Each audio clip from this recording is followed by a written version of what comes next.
Bakit po daw kailangan muna ng go signal ni Secretary Vince Dizon ng DPWH para ilabas ang mga dokumentong ito? So why not just make them public or maybe submit to the ICI or to the Ombudsman? Unang-una po, si Vince Dizon ang nagsabi sa DPWH na ibigay ito sa akin. Kaya kurtesiya naman po na hayaan ko sila muna magbigay nito sa ibang mga ahensya ng gobyerno at sa publiko. At actually, just an hour ago, I received a Viber message na nagpadala na rin ng update ang DPWH na ang files nila ay ibinigay na nila sa Ombudsman. Kaya yan po ay magandang progreso dahil sa mga inanunsyo natin. Pero isa pang practical na realidad ay marami kasing mga ayaw na lumabas ito at baka magka-question din pag lumabas ito.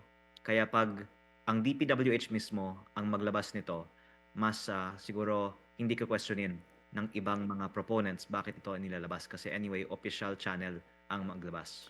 Okay, so just to be clear, you got hold of a USB or documents. Ano po ang inyong nakuha? May hard copy at may soft copy po. May hard copy at may soft copy, which you were saying binigay po sa inyo ng DPWH. Opo, nung bagong halal pa lang po ako, nagtatanong na ako, tapos nag-unang meeting kami ni Yusek Cabral sa kanyang opisina June 11, tapos nagsulat ako August 11, tapos bumalik ako September 4 dahil bagong appointee si Secretary Dizon din, at nung nag-uusap kami ni Yusek Cabral, tinawagan niya at tinawagan din siya ni Sec Dizon at sabi ni Sec Dizon pwedeng ibigay sa akin dahil sinabi ko naman, 'di ba, transparency ang gusto natin at nag-agree naman po tayo. Kaya nagpapasalamat po ako at dahil sa appointment ni Sec Dizon, ibinigay sa akin ang mga dokumentong ito. So, kumbaga parang ibinigay ng kusa ni Ms. Cabral, ano po, Yusek Cabral, yung mga dokumentong yon. Si Secretary Dizon po yung nagdesisyon na sabihin na, sige, ibigay mo na dahil gusto naman natin transparency. Okay, and you believe it to be authentic, ito pong mga nakuha ninyong mga listahan? Basta 110% ito po ang nakuha ko sa DPWH. Kung tama ba ang mga files ng DPWH, pwede sila ang magpaliwanag. Pero ayon sa aking research sa aking distrito, lahat ng mga proyekto na nandito ay tama.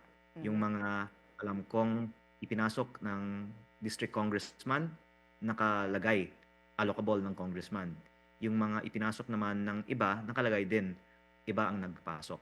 At base dito, sa tingin ko sa buong bansa, quite accurate po ang listahang ito. Okay, so ito pong listahan na ito ay opisyal na listahan ng mga nag-insertion. Ano yung allocable na ibig po ninyong sabihin? Ito po ay importanteng malaman ng publiko. Sa 721 billion pesos DPWH net, 401 billion ay allocable sa district congressman at 320 billion ay allocable ng iba sa district congressman. At yung 401B, si district congressman ang bahala pumili at sa aking distrito nga, nakikita ko, tama yung labeling kung ano ang pinili ng district congressman. Tapos, sa aking distrito, meron din mga extra budget na pinarking ng mga katulad ni Congressman Garjola at iba pang mga malalaking proponent. At yan din ang sinasabi na sa buong bansa, may mga bumibili ng pondo o may mga nakakakuha ng extra budget na nagpa-parking pero hindi natin alam kung sino ito kung hindi natin tignan yung mga internal files ng DPWH. I see. And all of these projects need to be inspected para lang po masigurado yung kung ito'y ghost project o ito po ba ay substandard. Actually, kaya ko nga gustong-gustong makuha ito ng ombudsman kasi ini-inspect na din naman nila talaga ang mga proyekto. Pero kung may ghost o substandard, hindi nila alam sino yung nagpapapondo. Kaya hanggang sa contractor o sa DPWH engineers lang ang nakakasuhan minsan dahil hindi natin alam sino yung politiko na nagpapasok nito sa budget kung hindi lumabas ang files na ito. Kaya po mahalagang lumabas ito pero kaya din po maraming mga ayaw lumabas ito kasi mas lalaki ang sakop ng mga investigasyon kung pati na rin yung mga nagpa-approve ng budget ang makakasama. Opo. May mga nagsasabi kasi kung na kung dadaan daw ito kay Secretary Dizon, who is a member of the cabinet, hindi kaya masanitize, mabawasan ang mga pangalan? Kaya po ang idea ko is sila ang maglabas para hindi naman din sasabihin na gawa ko lang ang listahan ito. Pero pag ilalabas niya, pwede kong sabihin na yun talaga ang nakuha kong file galing sa DPWH.